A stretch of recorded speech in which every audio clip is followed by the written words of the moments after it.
Hello. तो देखिए, मैंने इससे पहले वाले वीडियो में बोला था जो कि पार्ट 6 था इस चैप्टर का। तो उसमें मैंने कहा था कि ये लास्ट वीडियो है इस चैप्टर का, बट मुझे लगा कि ज़्यादा लंबा वीडियो हो जाएगा, बड़ा वीडियो हो जाएगा, तो इसलिए इसके मैंने 2 पार्ट बना दिए हैं और ये लास्ट वीडियो है इस चैप्टर का। तो चलिए स्टार्ट करते। तो देखिए, यहाँ पे कंपेयर किया गया है अलाउद्दीन खिलजी और मोहम्मद तुगलक ने जो भी मेज़र लिए थे, वो जो मंगोल जो अटैक्स जो थे उनसे बचने के लिए क्या किया। देखो, अलाउद्दीन खिलजी के टाइम पे दिल्ली पर अटैक हुए 1299 और ये 1300 और 1302 से 3 में, और उसने कुछ डिफेंसिव मेज़र लिए। डिफेंसिव मतलब क्या होते हैं, खुद को बचाने के लिए मेज़र लिए अलाउद्दीन खिलजी ने। और उसने जो बड़ी आर्मी जो थी वो खड़ी की अपनी, rise a large standing army. अब मोहम्मद तुगलक ने इस टाइम में क्या किया, उसने जो उस सल्तनत पे उसके टाइम पे जो अटैक हुए उसके अर्ली ईयर्स में मोहम्मद तुगलक के टाइम में, तो मंगोल आर्मी को डिफीट किया उसने, है ना, डिफीटेड। देखो लिखा है the Mongols army was defeated. किसने डिफीट किया? मोहम्मद तुगलक ने। अब मोहम्मद तुगलक को इतना कॉन्फिडेंस था अपनी स्ट्रेंथ को लेके, अपनी आर्मीज और अपने रिसोर्स को लेके, कि उसने प्लान बनाया अटैक करने का ट्रांसऑक्सियाना पर, और इस तरह से उसने काफ़ी बड़ी आर्मी जो है इकट्ठी की। ठीक है, अब देखो अलाउद्दीन खिलजी ने भी काफ़ी बड़ी आर्मी जो है अपनी पावरफुल आर्मी खड़ी की, लेकिन उसने डिफेंसिव मेजर में अपने आप को बचाने के लिए मोहम्मद तुगलक ने उनको हराया, मंगोल्स को, और उसको इतना कॉन्फिडेंस था अपनी आर्मी पे, अपने प्लान पे, रिसोर्स पे, कि उसने ऑफेंसिव मेजर लेते हुए आर्मी को इकट्ठा किया, खड़ा किया, है ना। दोनों ने आर्मी तो बढ़ाई, सेम किया दोनों ने, लेकिन वो खुद को बचा रहे थे अलाउद्दीन खिलजी के टाइम में, और मोहम्मद तुगलक ने ऑफेंसिव मेजर लिया। ओके, चलिए इनका नेक्स्ट क्या मेजर लिए इन्होंने देखते हैं। तो सेकंड है, देखो अलाउद्दीन खिलजी ने कंस्ट्रक्ट की गैरिसन टाउन। गैरिसन टाउन क्या होते हैं हम पहले भी देख चुके हैं, जहाँ पे ये जो आर्मी जो सोल्जर्स जो होते थे वो रहते थे। अब रेदर देन कंस्ट्रक्टिंग, अब जो मोहम्मद तुगलक जो था उसने कंस्ट्रक्ट करने के बजाय गैरिसन टाउन, उसने क्या किया, जो उसकी ओल्ड 4 सिटीज़ ऑफ दिल्ली जो थी, दिल्ली कुना, वहाँ जो उसकी कैपिटल जो थी, जो रेजिडेंट जो था, लोग जो वहाँ पे रहते थे उनको, ठीक है, रेजिडेंट्स जो था, and the soldiers garrison there, ठीक है, जहाँ पे लोग रहते थे वहाँ पे ये जो सोल्जर्स जो थे खुद के, उनको वहाँ पे इन्होंने गैरिसन किया, मतलब रखा इसने, मोहम्मद तुगलक ने। और जो रेजिडेंट थे वो कहाँ पे रहेंगे, उनको ओल्ड सिटी जो से सेंड कर दिया गया, कहाँ पे, उसकी न्यू कैपिटल बनाई गई दौलताबाद, साउथ में। साउथ में दौलताबाद काफ़ी नीचे पड़ता है, मैं आपको दिखाती हूँ मैप में, ठीक है। और देखो दिल्ली से और दौलताबाद की दूरी कितनी है, ठीक है। तो इस तरह से जब इतने लोग वहाँ पे रहने वाले लोगों को उजाड़ दिया गया, वहाँ से कि भाई आप जाओ न्यू कैपिटल में जाके रहो दौलताबाद में, है ना। तो इस तरह से ये इसका जो मेजर था, ये इसका एक तरह से फेलियर माना जाता है हिस्ट्री में, क्योंकि इतने सारे लोगों को, बसे हुए लोगों को फिर से हटाना और फिर वहाँ पे बसाना, और इतनी दूरी पे चलते चलते हुए ही आधे लोग तो ऐसे ही बेहाल हो गए, और खुश नहीं थे लोग इसके, ये जो भी मेजर था इसका, इससे लोग हैप्पी नहीं थे। ओके, अब थर्ड इनका देखते हैं, थर्ड मेजर क्या लिया गया। अब सोल्जर्स को फीड करने के लिए, ठीक है, मतलब भाई खाना भी तो खाएंगे ना सोल्जर्स, तो अलाउद्दीन खिलजी ने क्या किया, this was done through the produce collected as tax, ठीक है। उसने टैक्स कलेक्ट किए वहाँ की जो लैंड जो थी वहाँ से, जो गंगा यमुना का जो एरिया था वहाँ से, और ये जो उसने टैक्स कलेक्ट किया, वो जो उपज जो थी उसके ऊपर उसका 50%, ये हमने पहले भी देखा है कि अलाउद्दीन खिलजी ने 3 टाइप के टैक्स लगाए थे, और जो एग्रीकल्चर पे जो टैक्स लगाया था, उपज पे जो टैक्स लगाया था, वो था 50%, जिसको क्या बोला जाता था बताइए। जो 50% इसने अलाउद्दीन खिलजी ने जो टैक्स लगाया था उपज पर, उसको क्या बोला गया था, खराज। याद होगा आप सभी को। अब इसी से रिलेटेड देखो मोहम्मद तुगलक ने क्या किया, कि अब देखो सोल्जर्स को तो उसको भी खाना खिलाना था, इसके लिए मोहम्मद तुगलक ने क्या किया कि सेम एरिया पे उसने भी टैक्स लगाए टू फीड द आर्मी, ठीक है, आर्मी को खाना खिलाने के लिए। बट उसने क्या किया कि कई सारे, but to meet the need of the large number of soldiers the sultan lived additional taxes, ठीक है। और इतनी बड़ी सेना की जो ज़रूरतें जो थी उनको पूरा करने के लिए जो सुल्तान जो था उसने कई सारे एडिशनल टैक्सेस लगा दिए। और ये जो थे उसी टाइम पे उस एरिया में फेमिनाइन मतलब अकाल भी पड़ा, है ना। टैक्सेस इसने भी लगाए, लेकिन एग्रीकल्चर टैक्सेस के साथ और भी कई सारे एडिशनल टैक्सेस लगा दिए। और जब इतने सारा जो जनता के ऊपर टैक्सेस का भार बढ़ा तो उसी टाइम पे अकाल भी पड़ गया। तो ये भी एक तरह से फेलियर ही माना जाएगा, है ना, क्योंकि सक्सीड नहीं हुआ वो जो करना चाहता था, काफ़ी प्रॉब्लम आई। फोर्थ मेजर इनका देखते हैं क्या है। तो जो सोल्जर्स जो थे उनको पे किया। आप देखो सोल्जर्स ऐसे ही तो काम करेंगे नहीं, उनको सैलरी भी चाहिए। तो अलाउद्दीन खिलजी ने क्या किया कि इनको सैलरी पे करने के लिए क्या किया, कैश में दिया, ठीक है। इकताज वगैरह वो जो लैंड जो थी वो नहीं, उसने अब सैलरी कैश में पे करना शुरू किया। और जो सोल्जर्स जो थे उनकी सप्लाई, ठीक है, उनको अपनी ज़रूरत की चीज़ें, जो मर्चेंट जो होते थे, दिल्ली के व्यापारी जो होते थे, वहीं से ख़रीदना होता था। लेकिन इसके बीच में इट वाज टच फियर्ड, ठीक है, यहाँ पे डर भी था।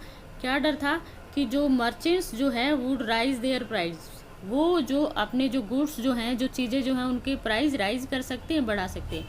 टू स्टॉप दिस, और इसको स्टॉप करने के लिए अलाउद्दीन ने कंट्रोल किया price of goods in Delhi. Delhi में जो प्राइस जो थे चीज़ों के, उनको कंट्रोल किया। और केयरफुली उसको सर्वे भी किया गया, मतलब उसको देखा भी गया कि भाई ये जो प्रिस्क्राइब किए गए हैं प्राइस, कोई मर्चेंट इनको बढ़ा के तो नहीं ले रहा है ना। तो ये सब सर्वे किया और अच्छे से ये सब चले, ये सब देखा गया। उसने बहुत अच्छे से सर्वे किया इस चीज़ का, ठीक है। तो मर्चेंट जो थे वो सेल नहीं कर सकते थे, जो प्रिस्क्राइब रेट थे उससे ज़्यादा अगर कोई करता था तो उसको पनिश किया जाता था, ठीक है। अब मोहम्मद तुगलक ने क्या किया कि उसने भी सोल्जर्स को पे करने के लिए कैश में सैलरी देना शुरू किया, ठीक है। But instead the controlling price को कंट्रोल करने की बजाय उसने क्या किया, उसने यूज किया टोकन करेंसी। टोकन करेंसी क्या थी, someone like present day paper currency, जो आज की जो पेपर जो करेंसी है लगभग आप उसके जैसी मान सकते हो, but made of cheap metal, ठीक है। वो चीप मेटल मतलब सस्ते जो धातु जो थी उससे बनाई जाती थी, गोल्ड से या सिल्वर से नहीं। अब पीपल इन 14th सेंचुरी में वो ट्रस्ट नहीं कर रहे थे इन कोइंस को, और वो भी स्मार्ट थे, है ना, काफ़ी स्मार्ट थे वो लोग। और उन्होंने क्या किया कि उन्होंने सेव किए अपने जो गोल्ड और सिल्वर के कोइन जो थे उनको, और टैक्स देने के लिए उन्होंने जो टोकन करेंसी थी उसी को यूज़ किया। और ये जो चीप करेंसी जो थी इसको इजीली काउंटरफाइड किया जा सकता था, इजीली मतलब इसको बनाया जा सकता था इजीली, है ना। इसकी सस्ती, क्योंकि ये सस्ती थी तो लोगों ने क्या किया कि घरों में ही ये जो सिक्के जो थे इनको बनाना शुरू कर दिया। ये हुआ, ये जो चीप जो करेंसी जो थी, तो इसके जाली सिक्के बहुत आसानी से बन जाते थे घरों में ही, ठीक है। तो ये भी एक तरह से फेलियर था मोहम्मद तुगलक का। आप देखिए लास्ट देखते हैं क्या मेजर लिया गया। अलाउद्दीन खिलजी का जो एडमिनिस्ट्रेशन मेजर जो थे, ठीक है, वो क्वाइट सक्सेसफुल थे, काफ़ी सक्सेसफुल थे। क्रोनिकलर जो थे मतलब इतिहासकार जो है उन्होंने भी इसको प्राइज़ किया, इसकी प्रशंसा की है कि जो सस्ते जो प्राइस जो थे चीज़ों के, वो कीमतों में कमी जो ये लेके आया, और एफिशिएंट सप्लाई जो थी गुड्स की, मतलब वो भी मार्केट में नहीं रुकी। और जो मंगोल जो थे उनके जो थ्रेट जो थे, उनके आक्रमणों से इसने काफ़ी सक्सेसफुली सामना किया। मोहम्मद तुगलक ने क्या किया, उसके जो एडमिनिस्ट्रेटिव मेजर जो थे, प्रशासनिक जो कदम जो थे उसके, वो फेलियर ही मानते हैं क्रोनिकलर जो है हिस्टोरियन। उसके जो कैंपेन जो थे कश्मीर में वो उसका डिजास्टर हो गया, फेल हो गया, और इसलिए उसने गिव अप कर दिए प्लान जो थे उसको इन्वेड करने के ट्रांसआक्सियाना को, और उसने डिसबैंड कर दिया, भंग कर दिया अपनी लार्ज आर्मी को, बड़ी आर्मी को। और इस तरह से बीच में जो भी एडमिनिस्ट्रेटिव मेजर जो उसने क्रिएट किए तो काफ़ी कॉम्प्लिकेशंस हुई, है ना, बहुत अच्छे से एग्जीक्यूट नहीं हो पाए।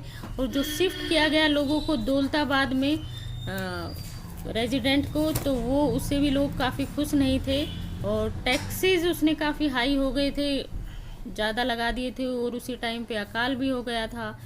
और जो गंगा यमुना जो दोआब के जो इस बेल्ट में जो लोग रहते थे वो रिबेलियन हो गए थे, विद्रोही हो गए थे, और फाइनली उसने जो टोकन करेंसी थी वो भी रिकॉल कर ली थी, वापस लेनी पड़ी थी।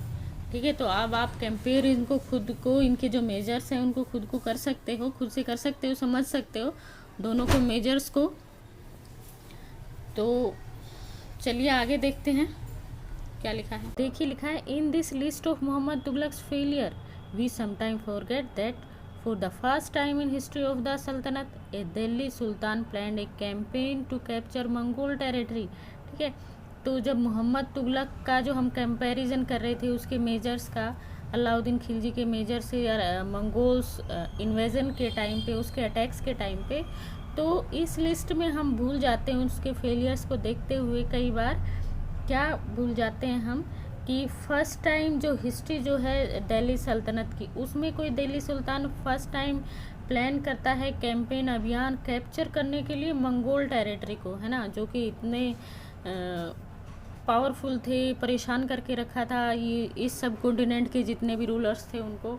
ठीक है, चाहे छोटे हो या बड़े हो, तो उन मंगोल्स को कैप्चर करने के लिए, उनकी टेरिटरी को कैप्चर करने के लिए फर्स्ट टाइम कोई दिल्ली सल्तनत से कोई सुल्तान जो होता है वो प्लान करता है कैंपेन। हम ये कई बार भूल जाते हैं उसके फेलियर्स को, मोहम्मद तुगलक की फेलियर्स को देखते हुए। So unlike Alauddin defensive measure, जो अलाउद्दीन जो किस तरह के मेजर लेता है, वो लेता है डिफेंसिव, मतलब खुद को बचाने के लिए, है ना। तो उससे अलग Tughlaq's measure were conceived as a part of military offensive against the Mongols. ठीक है, तो उनसे अलग अलाउद्दीन खिलजी के डिफेंसिव मेजर से अलग मोहम्मद तुगलक के जो मेजर होते हैं वो होते हैं उसकी मिलिट्री जो होती है, उसकी जो सेना जो होती है उसके द्वारा मंगोल्स के अगेंस्ट ऑफेंसिव मतलब आक्रामक, मतलब खुद को बचाने के लिए नहीं बल्कि उनको घेरने के लिए। ओके, सो ये लिखा है आगे। तो चलिए देखते हैं आगे। द दिल्ली सल्तनत इन 15th एंड 16th सेंचुरी। तो दिल्ली सल्तनत का क्या होता है 15th और 16th सेंचुरी में, चलिए ये देखते हैं आगे। तो देखिए आगे क्या लिखा है, the Delhi sultan in the 15th and 16th century. तो इससे पहले हमने 14th सेंचुरी तक का देखा है दिल्ली सल्तनत। अब आगे हमें थोड़ा सा बताया गया है कि 15th और 16th जो सेंचुरी है उस टाइम पीरियड में जो दिल्ली के जो सुल्तान हैं तो उनमें से किन किन ने यहाँ पे रूल किया और क्या कुछ सिचुएशन रही, ये हमें बताया गया है। तो देखो सबसे पहले बोला गया है, take a look at table first again. तो जैसे ये दिल्ली सल्तनत का जो चैप्टर स्टार्ट होता है तो वहाँ पर एक टेबल दी गई है जो स्टार्ट होती है शुरू में दिल्ली सल्तनत से पहले जो डायनेस्टीज़ होती है वहाँ पर, जो कि चौहान राजपूत डायनेस्टी जो होती है उनके बारे में बताया गया। फिर उसके बाद किस तरह से कुतुबुद्दीन ऐबक से ये दिल्ली जो सल्तनत है ये स्टार्ट होती है और फिर 5 डायनेस्टीज से मिलकर ये दिल्ली सल्तनत बनती है। ठीक है, तो इससे पहले हम तुगलक डायनेस्टी तक देख चुके हैं। तो आगे लिखा है कि यू विल नोटिस, आप देखोगे कि इसके बाद जो तुगलक जो डायनेस्टी है उसके बाद सैयद और लोदी जो डायनेस्टी है वो भी दिल्ली पर रूल करती है। जो दिल्ली और आगरा का जो इलाका है वहाँ पर कब तक, 1526 तक। और बाय देन, और इसके बाद क्या होता है कि Jaunpur, Bengal, Malwa, Gujarat, Rajasthan and the entire south India, और जो पूरा जो साउथ इंडिया है हैड इंडिपेंडेंट रूलर्स, यहाँ पे जो स्वतंत्र रूलर है वो एस्टेब्लिश हो जाते हैं। Flourishing state and prosperous Capitals यहाँ पर बन जाती है। और this was also the period, ये वो पीरियड होता है जिस टाइम की देखा जा सकता है जो इमरजेंस जो होता है, उदय जो होता है न्यू रूलिंग ग्रुप्स का लाइक अफगान एंड राजपूत। तो कहा गया है कि इससे पहले हमने अलाउद्दीन खिलजी डायनेस्टी, तुगलक डायनेस्टी ये सब देखा। और इसके बाद तो देखिए इससे पहले हमने देखा सबसे पहले जो दिल्ली डायनेस्टी जो शुरू होती है स्लेव डायनेस्टी से, उसके बाद खिलजी डायनेस्टी, तुगलक डायनेस्टी, और इसके बाद यहाँ पे उनके बाद 15th और 16th सेंचुरी में दिल्ली और आगरा का जो एरिया है यहाँ पर सैयद और लोदी डायनेस्टी जो है वो भी रूल करती है। और फिर किस तरह से वो 1526 के तक वहाँ पर रूल करते हैं। और उसके बाद धीरे धीरे किस तरह से जौनपुर, बंगाल, मालवा, गुजरात और एंटायर साउथ का जो इंडिया है वहाँ के रूलर स्वतंत्र हो जाते हैं और एस्टेब्लिश करते हैं अपनी कैपिटल्स, अपने राज्य वहाँ पर। और काफ़ी प्रोस्पेरियस मर्दशाली राज्य वो यहाँ पर एस्टेब्लिश करते हैं। और इनके साथ साथ आप कुछ न्यू ग्रुप्स ऑफ का भी इमरजेंस, उनका भी उदय देख सकते हो, जो कि अफ़गान और राजपूत थे। ओके, सो चलिए देखते हैं आगे। तो हम यहाँ पे देखेंगे some of the state establish in this period were small but powerful and extremely well administered. तो इस टाइम पीरियड में जो स्टेट जो कि उभरे थे वो छोटे थे बट पावरफुल थे और एक्सट्रीमली वेल एडमिनिस्ट्रेटेड थे। और शेरशाह सूरी जो कि स्टार्ट करता है अपना कैरियर एक मैनेजर ऑफ स्मॉल टेरिटरी के रूप में, ठीक है। एक स्मॉल टेरिटरी जो थी उसके अंकल की, जो कि बिहार था, ठीक है, उसके मैनेजर के रूप में वो अपना कैरियर स्टार्ट करता है। कौन? शेरशाह सूरी। और इवेंचुअली और आगे चलकर वो चैलेंज करता है और डिफीट करता है मुग़ल एम्परर जो हुमायूं जो है उसको, ठीक है।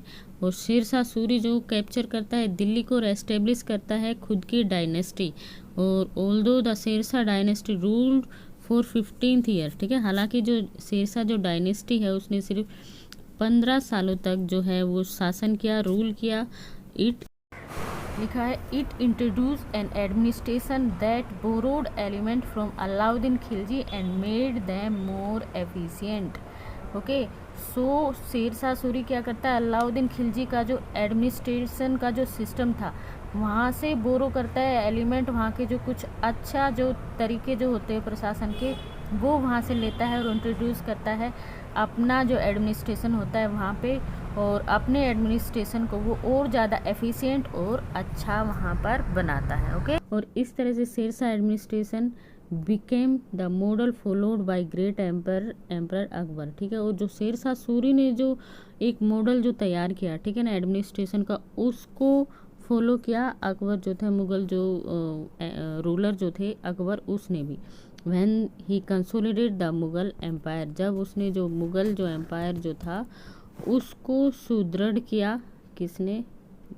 अकबर ने। ओके, तो यहाँ पे हमारा जो चैप्टर है 7th क्लास की हिस्ट्री का चैप्टर नंबर 3 द दिल्ली सुल्तान यहाँ पे हमारा ख़त्म होता है।